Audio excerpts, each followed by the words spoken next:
Hi, everyone.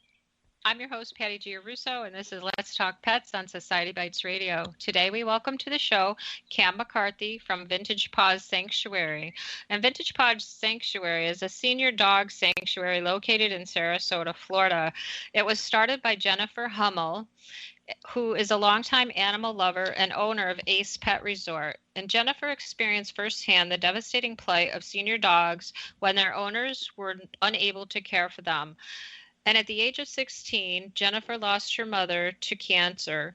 And when her mother passed away, the teenage daughters were not able to care for three senior dogs, and the dogs had to be sent to Bishop Animal Shelter. And due to their age and health conditions, she was almost certain they were euthanized, and she never wanted to see something like that happen again. So fast forward when Ace Pet Resort opened its doors, and from its inception, Ace provided a home for wayward senior dogs, and some live out the remainders of their lives there, and they are given medical attention and the love that they deserve.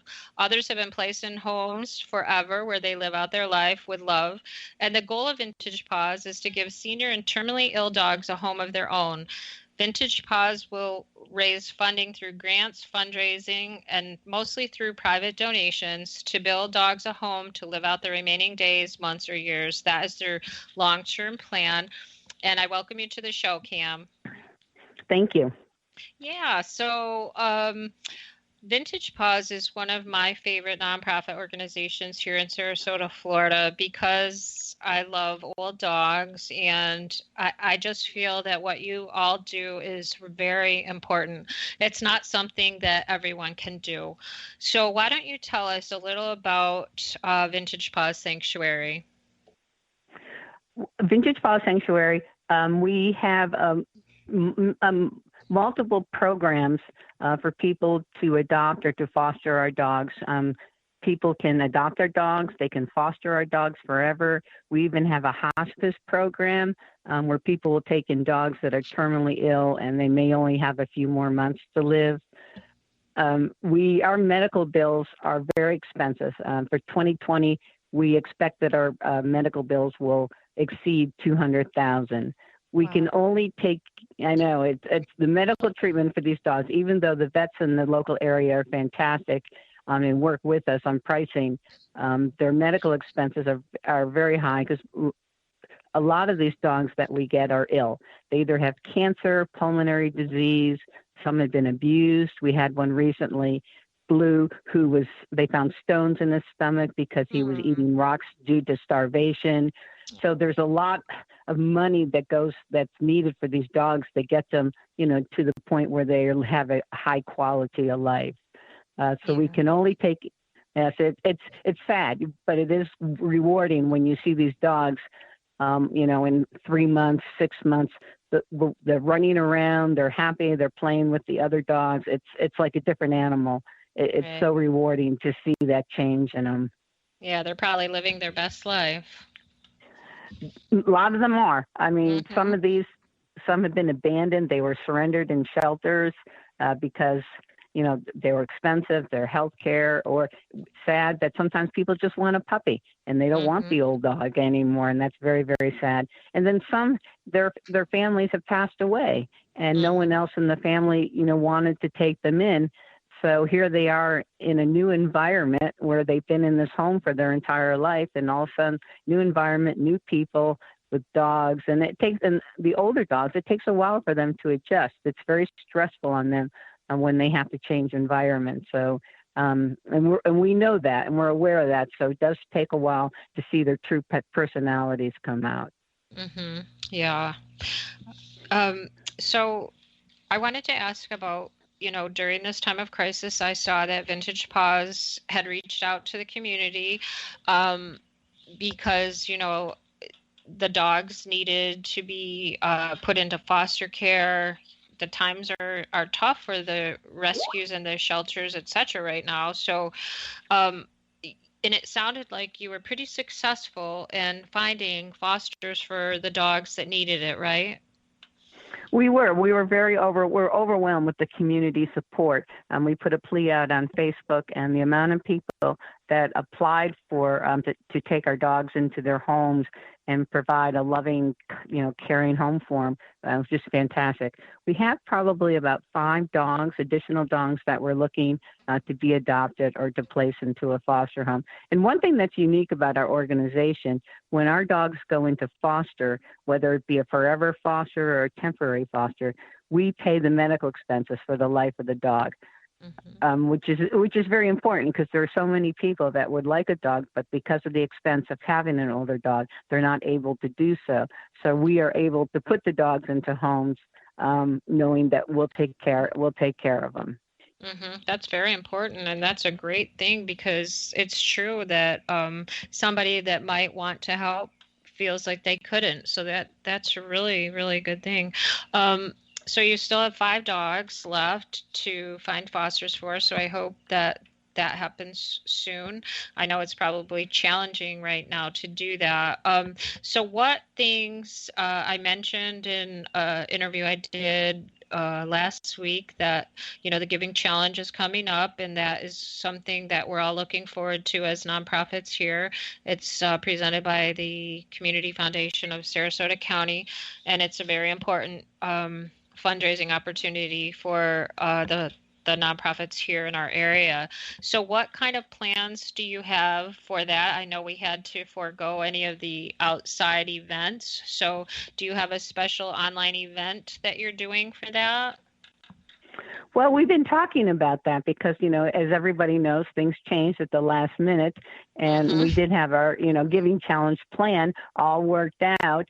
And then we pretty much had to do it over again, saying because we were going to have a community event, and obviously we can no longer hold that. So we are in discussions about our online event, and we're not exactly sure if everything's going to come together or if we're going to be able to do it because we do have there isn't a lot of time to change our community event to an online event. But we hope to be able to do something with our business partner, Bridge Tender Inn.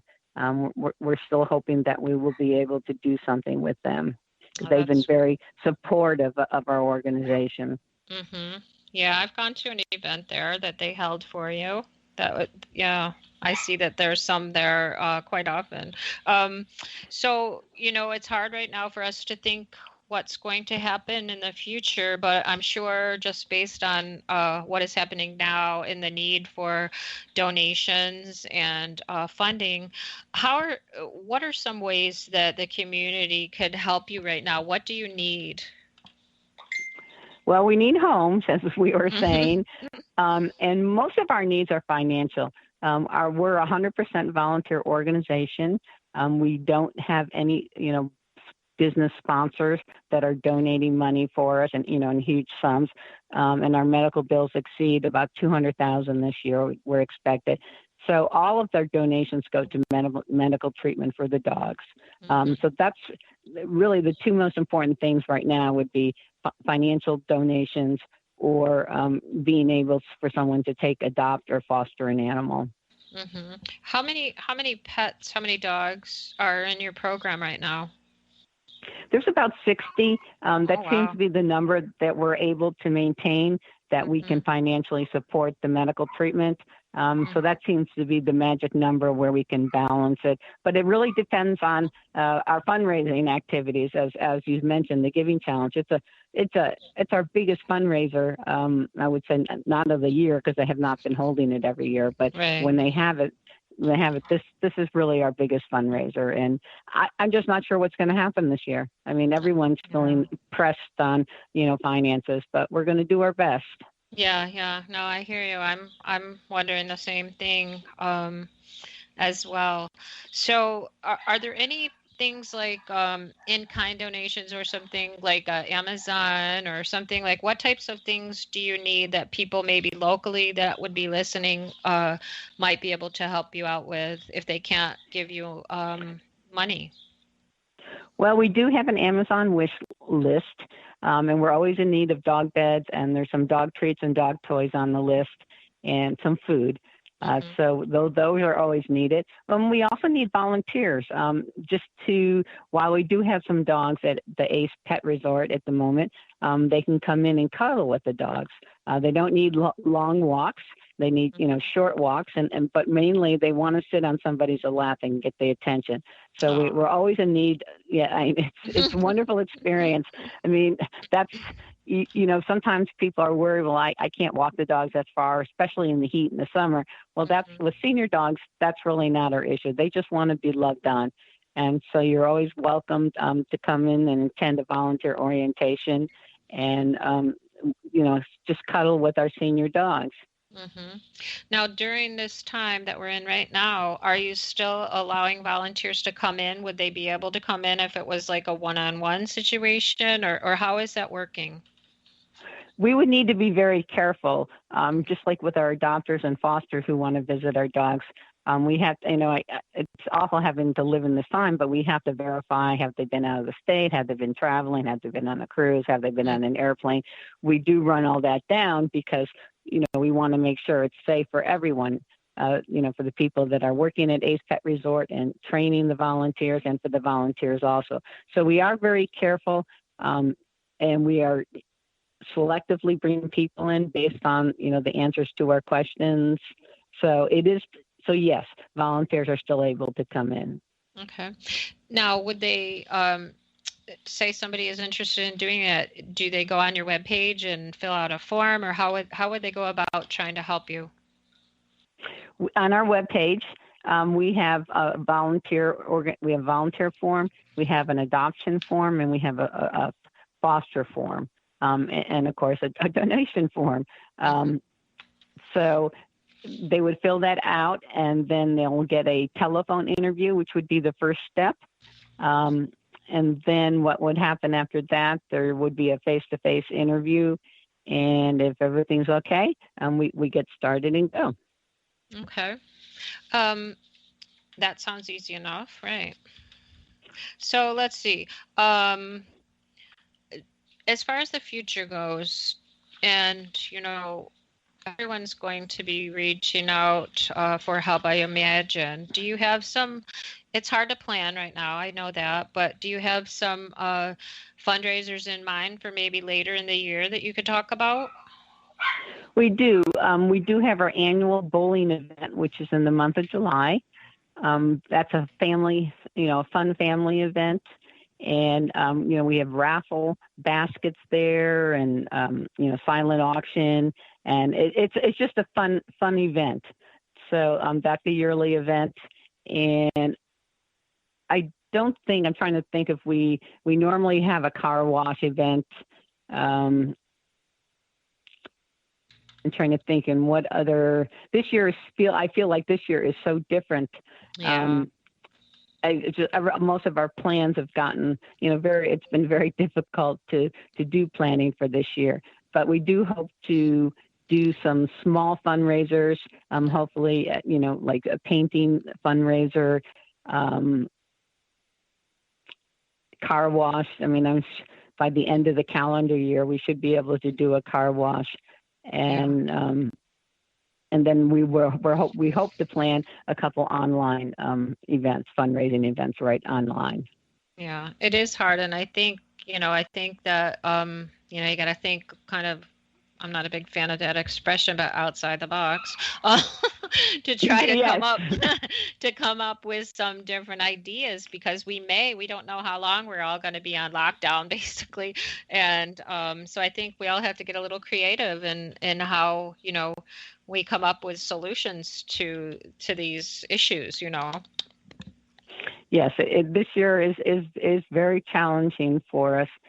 Because we've had to rethink, what are we doing? Well, we can't do that anymore. We're going to have to do, something else, and thinking outside the box. So we're always looking for volunteers that want to assist us with fundraising and events, and especially if they can think outside the box, that would be great. If we could get some new ideas.